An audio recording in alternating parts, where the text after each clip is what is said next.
Welcome to Faith Speaks here on Around Town. I'm your host, Dick Patton, and with me on my director, Brian Blackton, and my special guest on this special day. And it's really, I should play "Hail to the Victors," whatever my favorite Michigan song. But this is our 100th show. Yes. And where's the party? No party, but that's okay. You and me in here and Brian, and that's party enough. Well, guess what, Dick? For you, I brought a party. So here we go. You got my hat. Official. There you go. And for the camera. Yeah. It didn't come out. That was a popper for those listening on radio. You couldn't see there it. There you go. But it doesn't seem possible. It's been 100 shows. Yeah, congratulations. This is, you are the longest running program by far on WICX radio. Really? I think we had the Ordinary Catholics on, and they probably had maybe 40 or 50 programs. But they've disbanded Eric and I forget. Eric and I can't remember the other fellow's name. Just escaped my mind for a second. But they disbanded and they've moved around. Life has just kind of come into play, and so I'm not even sure they're in New Hampshire at this time. But you came to us early on when the station got going. You said, "I want to help. I want to be a part of this." And we talked with you, and you said that you were going to do it. And guess what? You did it. You pulled the show together, and you've had a lot of guests, a lot of people. You've had some great conversations, and I think the other thing is that when you had some struggles, earlier the end of last year, you pulled it together again. You got some new help, you got some new equipment, and here we are back on. So that's a testament to you and your tenacity. Well, like I said, Michael, like my God, like my angel, because many times I've turned to you, and so it does get this, because that everybody's got a message that they could deliver, because you can see it in church. You can tell, because I'm a people watcher, and I can tell when somebody is really got that, even the choir or the chorus or the folk or whatever, you can tell when they're singing. In fact, I had one I was going to have on to sing recently, because I never knew he was a singer. He's a lawyer, and he's joined the 4:30 on Saturday group over there, which is not many to it, but he has really brought a voice in there. And he said, "Oh, I don't know." I said, "Yes, you do. You're a good singer. You really have that deep voice, but couldn't get him to come on. He canceled, and so it is hard, because you think you've got your show all set, and then boom, But tried hard, and yes, I think my favorite series was last year on Easter, when we did the different clergy came in, and explaining their versions of Easter or their whatever, and it was good. It was fun. We had a good time with it, and in fact, they still come on off and on talking about things, and I'll take for instance, I call him Father John, but it's actually Reverend John Hopkins there from Concordia Lutheran, just to explain what happened. The Lutherans were part of it. Was Martin Luther, of course. They were part of the Catholic Church. What happened? What did he nail on the door? Right. Explaining it out. I don't know. Sure. No, I appreciate that, and I listen obviously to the episodes, and I appreciate that Reverend Hopkins and Wells, Jason Wells, are very reverent. They understand the Catholic position, and they articulate it, I think, very nicely. Yeah. And in fact, to Luther's credit, the 95 Theses that he nailed on the door really was Catholic doctrine. And I've heard this said by a number of notable people. Sure. He saw problems in the church, and he wanted to make it exposed and bring this out and bring out a conversation. Unfortunately, as things developed, he began to develop his own doctrine that was apart from the church, and that's why there was that that rupture there, which was quite tragic. But I think that you do see an awful lot. I know my brother John of course, my brother John and I were both raised Catholic. He eventually bounced around to a number of other faiths, other Christian faiths. He settled in the Lutheran Church, and he was there for a couple of years. And it was then that he sent me some talks on CD about the Lutheran understanding of justification and works and faith, and so on and so forth. And I remember this was actually one of the critical moments that sort of brought me to the point where I started Catholic radio, because I remember listening to the CD and I said, it doesn't sound quite right, but I can't put my finger on it. So I started studying and listening to Catholic radio, studying the Catholic faith a lot more. And I ended up having a dialogue with my brother John that lasted about 3 or 4 years. And we went back and forth and back and forth. And then when he couldn't answer the questions or respond to the things that I was saying, he went to his pastors. And they tried to respond back, but I would say, yes, but Scripture says this very clearly. And we had this dialogue going. And I was just about to give up when I get this email from my brother John. He goes, so Mike, does it matter if I'm Roman Catholic or Eastern Orthodox Catholic? And I said, where did that come from? I was stunned. So I wrote back and I said, well, here's the differences between the Eastern Orthodox and here's the difference with Roman Catholic.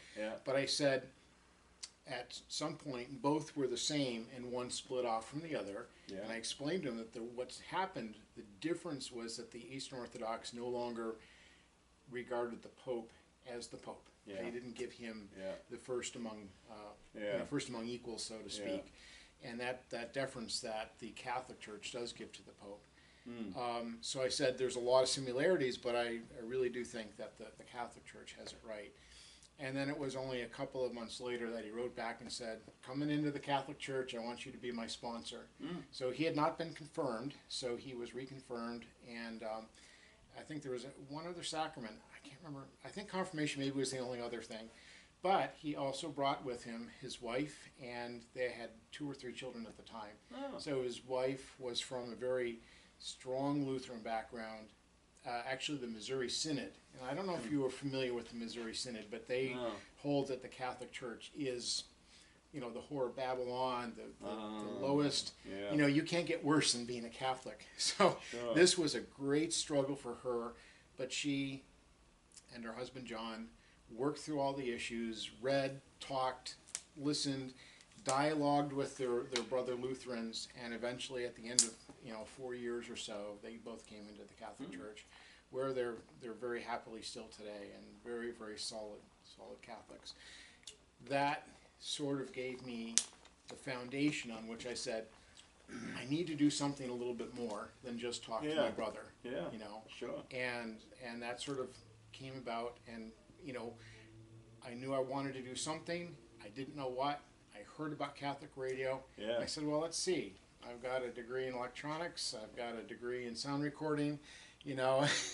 Radio sounds like a really good thing for me. So that's how you got involved then. That's right. And so I started talking to people in the Catholic radio world and just realized, no, this is what I'm called to do. So I had support from the local priests. I ended up getting support from the local bishop. Both Bishop McCormick and Bishop Labasi were supportive of this, and hence we got 102.7 WICX.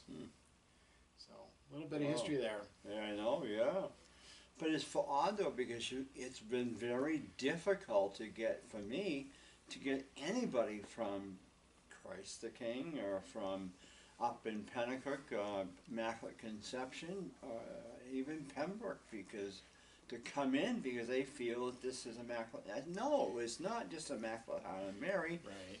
It's Catholic radio. Yeah, we struggled with that a little bit because of our close association with Immaculate Heart of Mary. People feel that this church's ministry, but we're actually part of the entire deanery.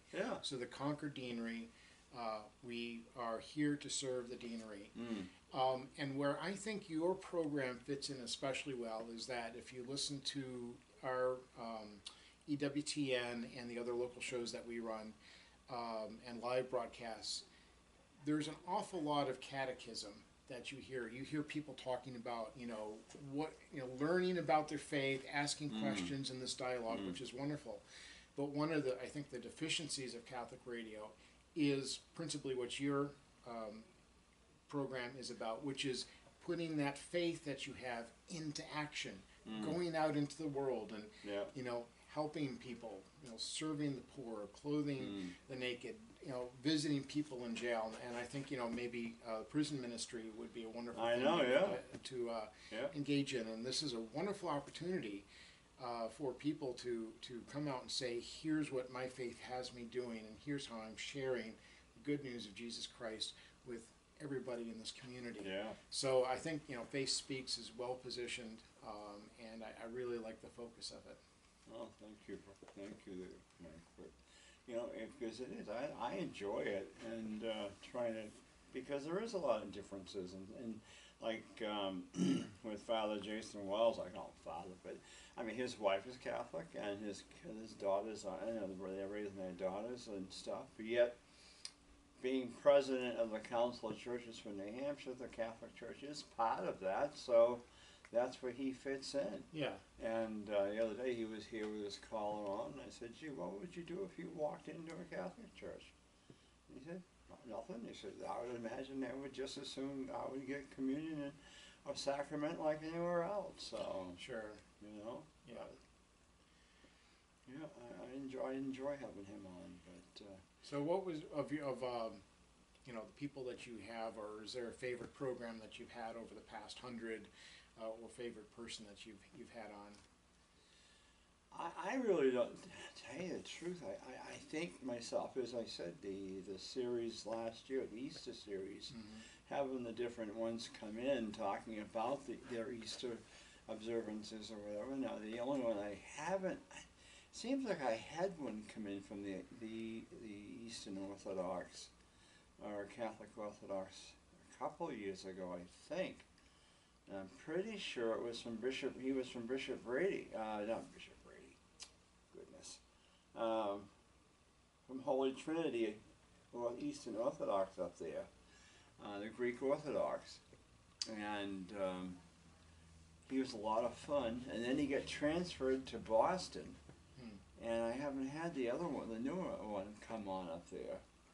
But I've invited him to come in. We just haven't hooked up recently. And then, of course, with the changeover from Ian to Brian, but it's just, I don't know if there's been any really one in particular.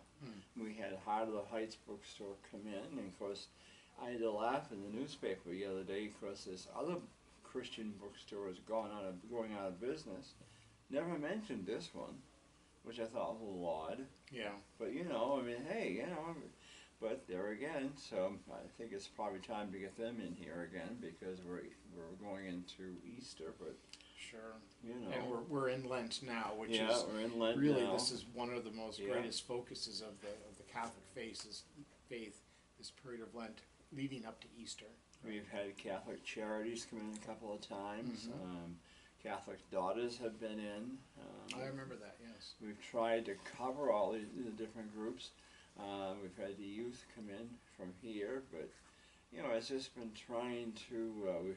I know we've had the couple of the schools come in. St. John's Regional came in once, the principal, and talked about their school. And I've been trying to get Bishop Brady, the principal, up there, but I understand she's been on CCTV on a regular show, but I cannot get her on to answer me on this one. So I don't know if I gotta just keep trying, I guess. Yeah, keep trying, and if there's anything I can do to help, maybe I can. I know I've met her a few times, and we do work with Bishop Brady on a few programs here. Yeah, I can't remember her name. I don't remember it myself right now. So Elliot, I meant something about either Anita Elliott or something like that. But I do have some good news, which I can only partially reveal at this point, and of course this may air a few weeks hence, but we are at the cusp of expanding our listenership by almost a factor of 10. Wow. We are working in conjunction with a radio station in Manchester that has an AM and an FM channel, and the diocese to bring Catholic radio, so New Hampshire Catholic Community Radio, Yeah. to expand our network to the Manchester area. Oh, wow. And it'll be on an AM, as I said, AM and FM down there. It'll reach approximately 350,000 people, potential listeners. Goodness. So, here we're roughly 40,000, and if we add another 400,000, it'll bring up the total roughly to about 400,000 people that could be reached by Catholic Radio in New Hampshire. And that is actually 30% of the state's population. Is that I right? crunched the numbers and I said, holy cow. Yeah. So we're very excited. All the news that I've heard to date has been very positive. The radio station owner, the diocese, and of course New Hampshire Catholic Community Radio are all working together. We think it is not unreasonable that possibly by Easter we are switched on and broadcasting in Manchester too. Oh, wow. So that'd be great. that may well lead into more leads for you, Dave. Sure. So Yeah. we'd like to see some people, our friends from Manchester, I come know. on up and talk to you about how they turn their faith into action in this world, in this community. I had Father Mason come in. Matthew Mason, I believe it is. Yes. He Yes. came in. And because it's funny, because when I first met him, we figured out that we know a little bit of history, because he came from Bosquen, and his grandparents owned the Elmwood Lodge up there, which I knew quite well, because I was police dispatched for Bosquen PD there for years, went through the Merrimack County sheriff's dispatch when I was with them. So I knew the Topolowskis and his family, so it was quite interesting, and he's been up on the show, and we've enjoyed lunch and stuff, so I mean, I'm hoping to get him on again. Yeah, Father Mason is a great, energetic, relatively young priest, and he is the director, if I'm not mistaken, the director of vocations for the diocese. Yeah, he is. So he is always, trying to get the word out about to the young men about finding a vocation in the church, and I believe women too. I believe I don't know for sure, but I'm guessing he would also help women if they're looking towards the convent or some sort of religious what's the word, vocation. Yeah. May or may not be correct, but I think he would probably help somebody that was interested and felt moved to do that. I mean, do we have many young men? I mean, I got talking one day here with someone about that, and maybe it was him, and it was quite a discussion, and I said, when you're approaching teenagers like that, I mean, that's a funny age to me, because they don't know yet what they're even doing. Right. I think what my thing is, I would be going after the mid to late 20s into their 30s or whatever, because by then they should be pretty much settled down as to what they're going to do with their life or something, and they're looking, okay, now where am I going? But I don't know, sometimes I wonder if the teenagers, late teens, early 20s, don't even know what they want in life. Sure, it's a tough question. My guess is that what they're trying to do is at least plant the seed of that question in their mind. Okay. Yeah. So, because you don't want anyone making a snap decision. No. The last thing the diocese wants is someone to make, last week I talked to Father Mason, I think I'll become a priest. Yeah. I mean, it's a wonderful thing Yeah. if there's conviction, but to your point, when you're 16 or 17 or 15 or 13, you're not ready to make a decision like that. But to put things in the context of saying, here's how my life would be as a priest. Would I be happy doing this? Do I feel called? Vocation, voca means voice. Do you hear this call to become a priest? Yeah. And I think you'll find that. I mean, I certainly have met young men that are in high school that you look at them and you say there's a calling for them. I couldn't know that for sure, but in the sense of they are so faithful. They are so focused on the Lord. This is very likely going to be a path for them to consider. Sure. But you're right that it's not until really when they're at the age where they could go into a seminary, that they could use that as a tool for discernment to decide, is the priesthood right for me? And I note too that ironically, my father, who I have 5 brothers and 5 sisters. Wow. He was in the seminary, and I've known a number of other men that, for example, are married with either families or very large families, who have all spent time in the seminary. So the seminary is not a place where you become a priest. The seminary is where you make the discernment, am I called to be a priest? And in a lot of cases, the men are like, I feel called to be a dad and a husband. Yeah. And so, but the seminary gave them the time to think about it, and it really helps to form their Christian conscience, and give them a direction. But a lot of times it's no, they're not going to be a priest, and so they leave the seminary. But they had that opportunity. I wanted to become a deacon so bad. Yeah. And it was only because, after I got married in '84, but I met this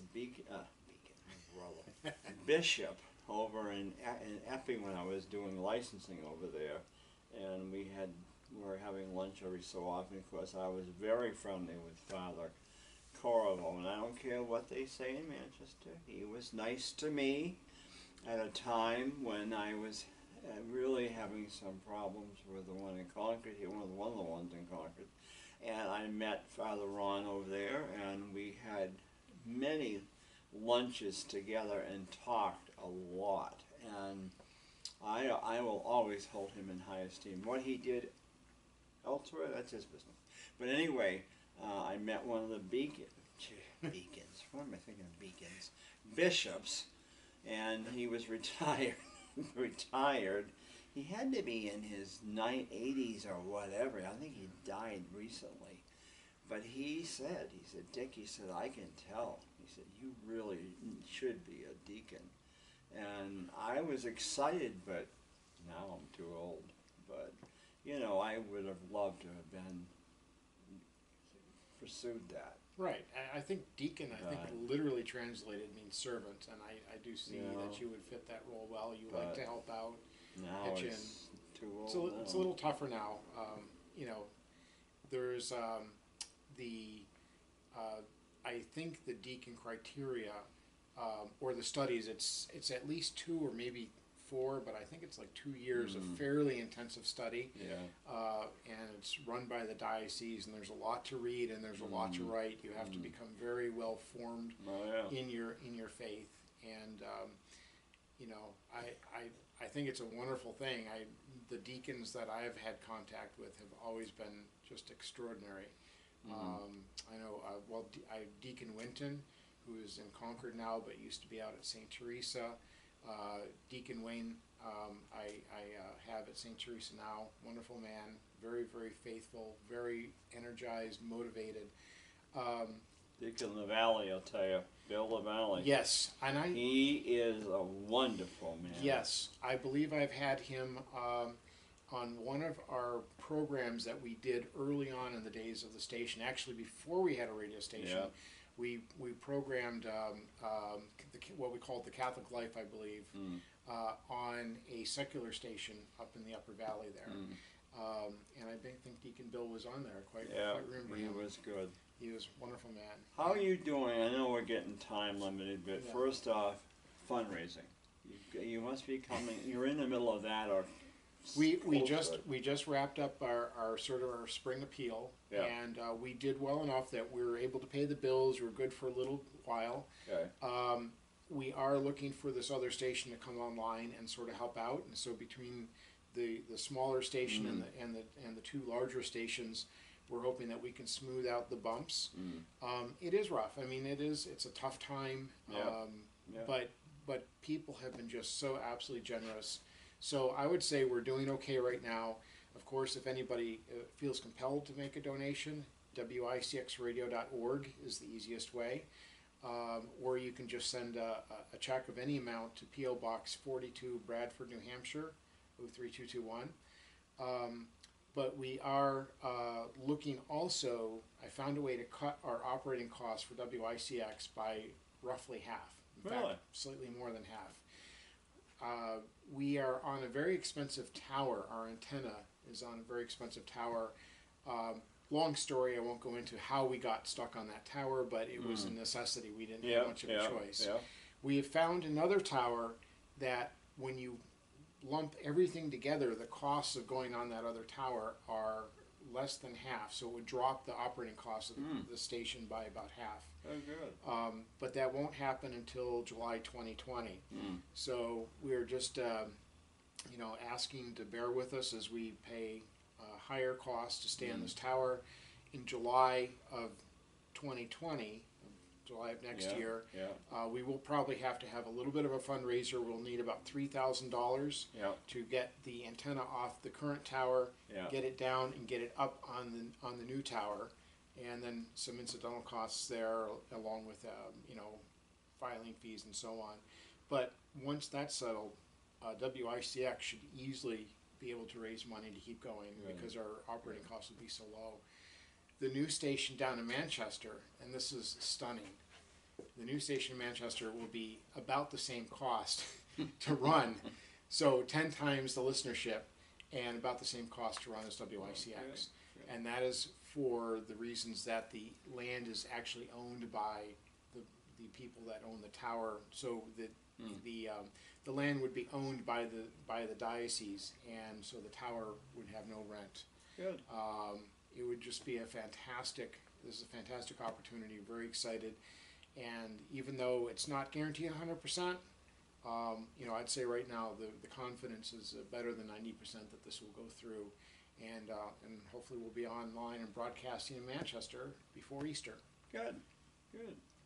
Well, we're coming down to the last few seconds, so we've been talking with Mike Bellino from WICX 102.7 FM for Faith Speaks, and thanks for joining us. And again, looking for those pennies and dollar bills, so send them on in. Yes, thank you so much, everybody. And please join us again for Faith Speaks. I'm your host, Dick Cotton. And Dick, congratulations on number 100. Well, thank you. Thank you. Okay. Good.